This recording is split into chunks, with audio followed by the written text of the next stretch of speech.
අර තියෙන්නේ ස්වර්ණමාලී මහසෑයයි කියලා ඈතින් දැකලා හිත පහදවාගෙන ශ්‍රද්ධාව උපදවාගෙන දෙව්ලොව ඉපදිච්ච අය ගැන නෙමෙයි සදහටම සංසාර සාගරෙම සමු අරගෙනම ගියපු පිරිසේ සීමාවක් නැහැ කියලායි සඳහන් කරන්නේ. එහෙමනම් වැන්දොත් කොහොමද? පිදුවොත් කොහොමද? කුණු ටිකක් කාලයට කළොත් කොහොමද? අතුපතු ගාලා දැම්මොත් මළුව කොහොමද? ඒ තරම් ආනිසංසයක් තව කොහෙන් ලබන්නද කියන කාරණාව අපිට හිතන්න මෙතන ඉතුරු කරලා තියෙනවා අපේ ප්‍රඥාව මෙහෙවල.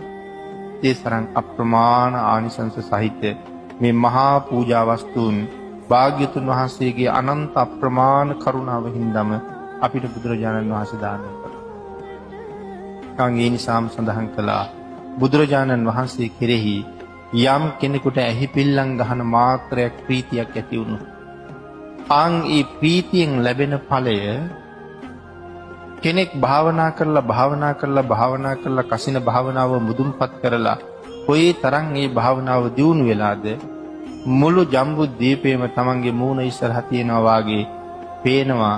මුළු ජම්බුද්වීපේ පුරාම ඉරක් පැවුවා වගේ ආලෝකයක් පතුරවන්න තරම් හැකියාවක් ඒ භාවනාව දියුණු කරපෙන්නක් තියෙනවා.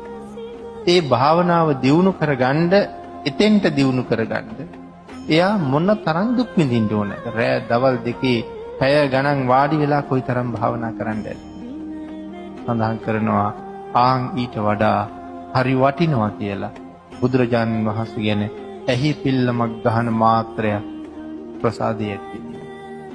එහෙමනම් අපිට මේ බුදුරජාණන් වහන්සේ නිසා මේ මනුස්ස ජීවිතය උපයෝගී කරගෙන සතර